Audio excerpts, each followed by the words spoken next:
Лучшие спектакли и лучшие артисты для казанской публики ульяновцы привезли только самые любимые сказки. Открыл гастрольный тур спектакль «Волшебный колодец». Любая сказка, она учит тому, что добро всегда побеждает зло.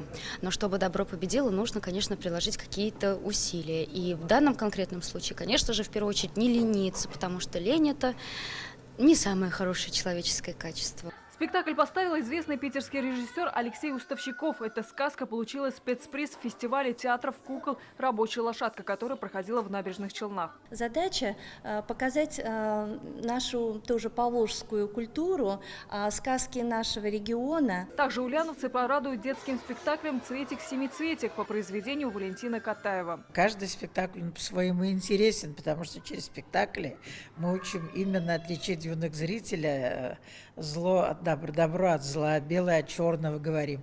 Именно через спектакли дети учатся правилам жизни. Зрительный зал сегодня переполнен, дети в восторге. Ульяновские спектакли в Казани продлятся до 13 мая. Лейсан Сабирова, Лейсан Мустафина, Игорь Романов, ТНВ Казань.